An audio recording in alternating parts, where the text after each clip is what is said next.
King circle परिसर आपण पाहतोय। किंग सर्कल परिसरात पाणी साचण्यास सुरुवात झाली आहे, त्यामुळे वाहतुकीला देखील या ठिकाणी काहीसा ब्रेक लागताना दिसतोय। वाहतूक धीम्या गतीनं या सगळ्या परिसरात।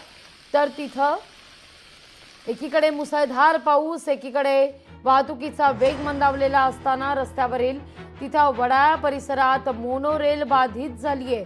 तांत्रिक कारणामुळे मोनोरेल मध्ये बिघाड पाहायला मिळतोय। बंद पडलेल्या मोनोरेलमधून प्रवाशांना सुखरूपपणे बाहेर काढलेलं आहे। तर मुंबईतली ही दृश्य आपण पाहतोय। मुंबईत मुसळधार पाऊस, किंग सर्कल, दादर, घाटकोपर, चर्चगेट परिसरात मुसळधार पाऊस आहे। अनेक ठिकाणी पाणीच पाणी परिस्थिती आहे।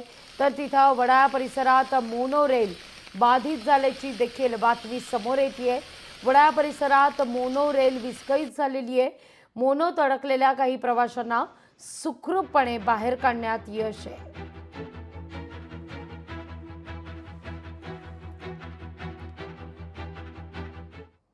वडाला जाने वाली ट्रेन थी, वो अटक गई।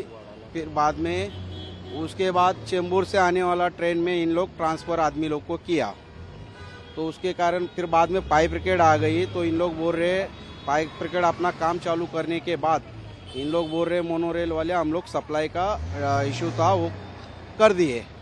उसके लिए उन लोग भी शांत हो गए। फिर इसके पीछे लाइन से चेंबूर जाने वाली ट्रेन लाइन से अटक रही है, एक के पीछे एक खड़ी है। अभी वो ट्रेन चालू हो गई, आदमी लोग सुरक्षित निकल गए हैं। इसके आगे कुछ तकलीफ नहीं है। ये समीक्षा का मैं सरकार को यही कहना चाहता हूँ, ये समीक्षा जल्दी से जल्दी सुधार कीजिए। या सगळ्याचा आढावा घेतला आपल्या प्रतिनिधी मीनाक्षी म्हात्रे यांनी।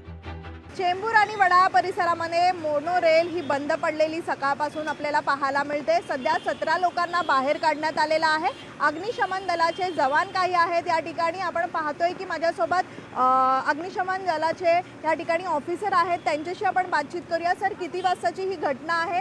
किती लोक आतमध्ये फसले होते आणि काय नेमकं कारण आहे मोनोरेल बंद पडण्याचं? अंदाजे 7च्या दरम्यान हा कॉल आहे।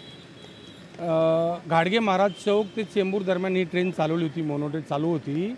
डॉक्टर मुकुंदराव आंबेडकर जंक्शनला कॉर्नरला ती टेक्निकली बंद झाली। त्याप्रमाणे आम्हाला 7च्या दरम्यान कॉल भेटला। मुंबई अग्निशमन दलाच्या बायकाळा, वडाळा आणि रावले कॅम्प स्टेशनवरून गाड्या, स्पेशल गाड्या आणि ऑफिसर टर्नआउट केले होते। आम्ही येईपर्यंत मोनोरेलच्या टेक्निकल टीमने रॅम्पद्वारे आमच्याबरोबर सदर 17 एकूण प्रवासी मोटरमनसहित अडकले होते, त्यांना सुरक्षित बाहेर काढलेलं आहे। GTB स्टेशनला जाऊन त्यांना सुरक्षित रेस्क्यू केलं। आता जी अडकलेली मोनोरेल आहे तिला कपलिंग लावून कपल करून ती मोनोरेलचे जे वडाळा स्टेशन आहे तिथे घेऊन जाण्याचं काम चालू आहे। त्यानंतर त्यांचं टेक्निकली काय झालं त्याच्यावर त्यांचं टीम आलेली आहे, पूर्ण सेफ्टी ऑफिसर, फायर ऑफिसर आलेले आहेत। ते त्याच्यावर पूर्ण हे करून परत सेवा प्रदान करण्यात येईल।